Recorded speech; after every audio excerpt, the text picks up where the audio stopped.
इस वक़्त इंडिया हमसे एंगेज नहीं करना चाहता। ये बात तो बड़ी क्लियर है और इस बात की समझ भी आती है कि वो हमसे एंगेज नहीं करना चाहते। चाइनीज़ जो है वो हमें कह-कह के थक गए हैं कि आप इंडिया से एंगेज करें। आज इंडिया ये समझता है कि भई पाकिस्तान से एंगेज करने का जो कोई फ़ायदा नहीं है। चाइनीज़ क्यों परेशान है? असल वो क्यों इधर पहुँच गए हैं? अब चाइना जो है वो समझता है कि ऑस्ट्रेलिया हो, जापान हो, ये या बाकी इंडो पै अमेरिका हो, ये जो इंडो पैसिफिक के ममालिक हैं, वो तो सारे इंडिया आ रहे हैं।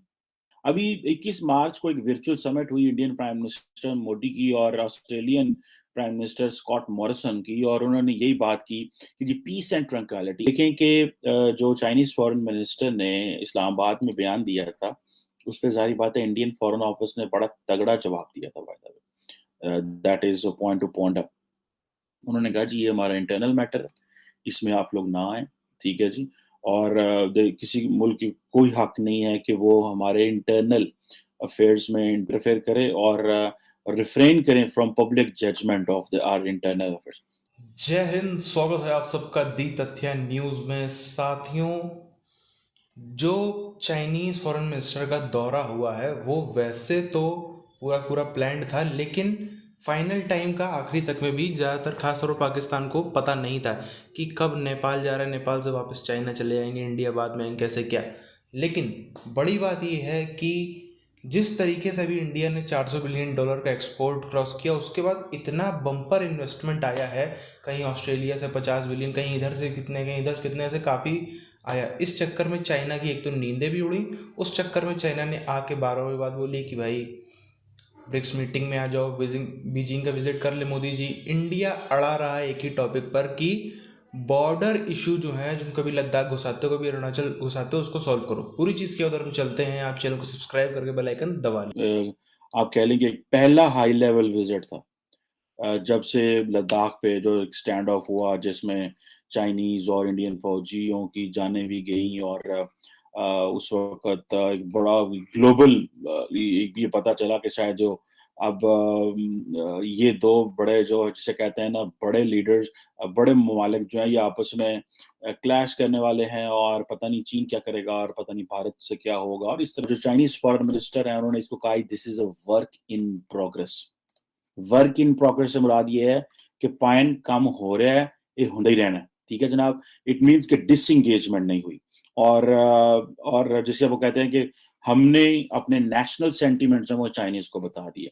जब जयशंकर ये कह रहे हैं कि हमने नेशनल सेंटिमेंट चाइनीज़ को बता दिए हैं, दैट मीन्स कि इंडिया वाज़ शोइंग कि वो जो एक नेशनलिस्ट सेंटिमेंट है, वो जो गुस्सा आया था इंडिया के अंदर, वो जो टीवी टूटे थे, वो जो 59 ऐप्स बैन की, बीजेपी ने through media and through some of their second cadre जो है या थर्ड कैडर या बाकी जो कैडर है लीडरशिप से उससे बिल्ड किया।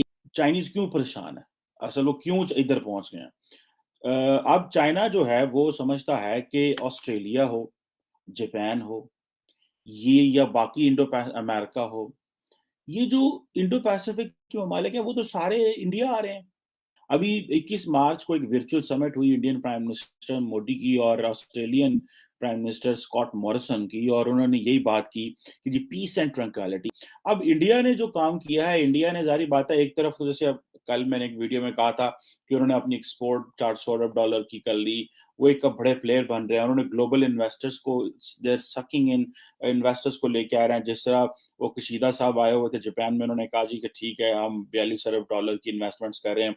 कुछ इन्वेस्टमेंट्स पीछे ज़ाहिर बात है वो जो शिंज़ो एब और बाकी लोग कर गए हुए थे, अभी ये और जो है वो करने जा रहे हैं इंडिया के अंदर इन्वेस्टमेंट। अब दुनिया का ध्यान क्योंकि इधर हो गया है, तो वो क्या कह रहे हैं? Free and open Indo Pacific, inclusive Indo Pacific. मैंने एक टर्म पढ़ी थी इसको लिए जो फ्रेंच फॉरेन ऑफिस ने की थी कि हम मिनी मल्टीलैटरलिज्म को अलाउ नहीं करेंगे। मिनी मल्टीलैटरलिज्म दैट इज कि Chinese with their small like minded countries can go and have a say their one. ये जो इस खित्ते में France, Germany, Netherlands, America, Australia, England, इनकी सबकी इंडिपेंडेंट स्ट्रैटेजीज हैं। ठीक है जी। ये क्वाड एक ऐसा जॉइंट प्लेटफॉर्म है, ये the Chinese are looking it very careful. Australia के साथ वर्चुअल समिट, 2+2 डायलॉग। जापान के साथ कशीदा साहब आए हुए थे, 2+2 डायलॉग, और एक बड़ी स्ट्रॉन्ग पार्टनरशिप भी आपके सामने आ रही है।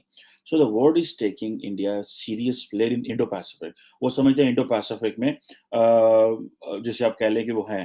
देखें कि जो चाइनीज फॉरेन मिनिस्टर ने इस्लामाबाद में बयान दिया था, उस पर जाहिर बात है इंडियन फॉरेन ऑफिस ने बड़ा तगड़ा जवाब दिया था। By the way, that is point two point. उन्होंने कहा जी ये हमारा इंटरनल मैटर है, इसमें आप लोग ना आए, ठीक है जी।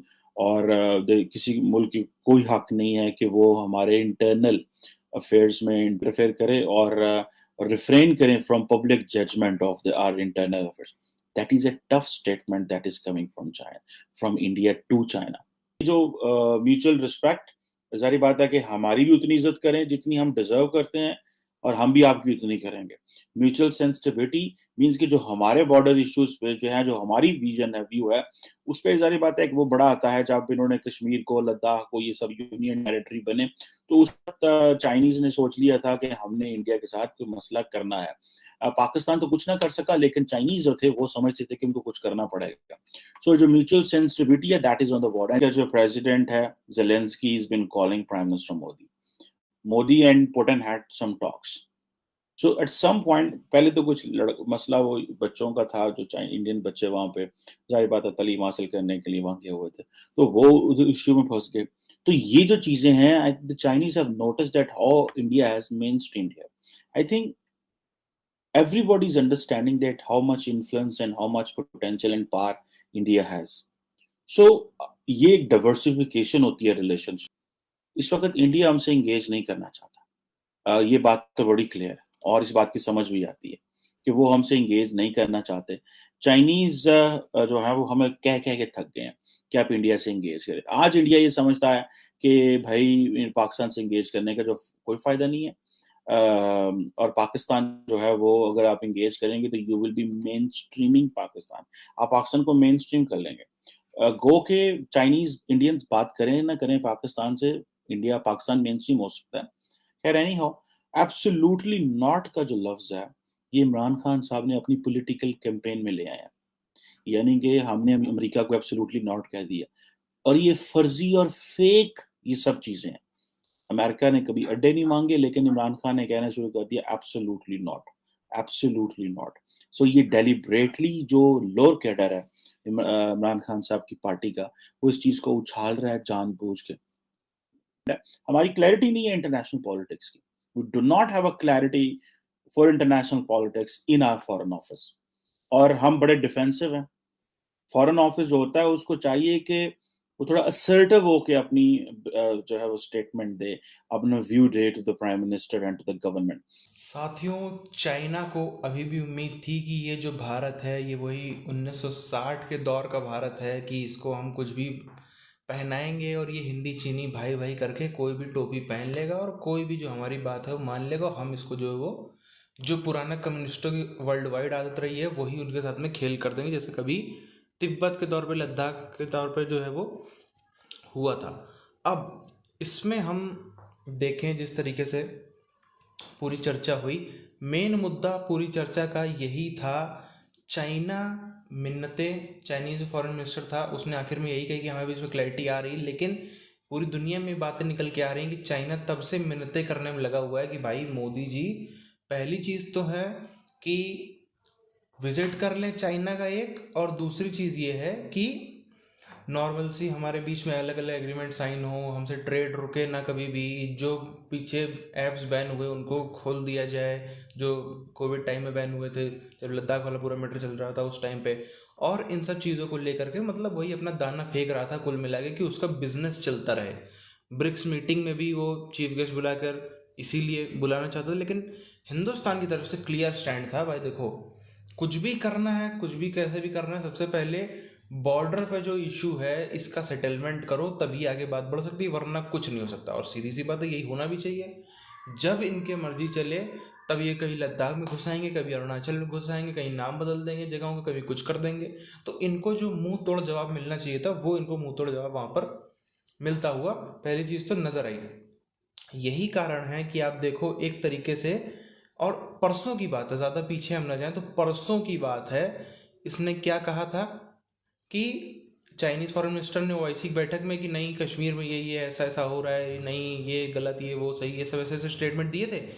हिंदुस्तान ने साफ बोल्डली बोला कि हमारे इंटरनल मैटर में, हमारे आंतरिक मामला में किसी को भी अपनी जो है वो उंगली करने की, किसी को भी अपना ज्ञान देने की ज़रूरत नहीं है। अब आप सोच सकते हो किसी भी कंट्री का, फॉर एग्जांपल किसी भी एक कंट्री है एक्स, उसमें किसी वाई कंट्री का फॉरेन मिनिस्टर आने वाला हो 2-3 दिन में, और वो ऐसे बोले और फिर इधर से ऐसे जवाब जाएं, उसके बाद भी ऐसा होता रहे। तो मेन बात इस सब की क्या है कि इंडिया ने इतना क्लियर कट बोल्ड स्टेटमेंट दिया, उसके बाद भी चाइना आया, तो इसी से हम समझ सकते हैं कि चाइना कितना घुटनों पे आ गया है कि इंडिया ने एक तरीके से फॉरेन प्लेटफॉर्म पे साफ तौर पर मुंह पे तमाचा जड़ दिया और वो फिर भी उधर पे आ गया। इसका मतलब कि चाइना एक झुका भी है और कहीं ना कहीं अपनी गलती की माफ़ी मांगने भी हिंदुस्तान में आया है, अलग अलग कारणों से ढकी छुपी आवाज़ में उसकी माफ़ी मांगने आया है। बहरहाल आगे क्या रहा है आप नीचे कमेंट करके बताइए। मिलते हैं आपसे अगले वीडियोज़ में, तब तक के लिए जय हिंद।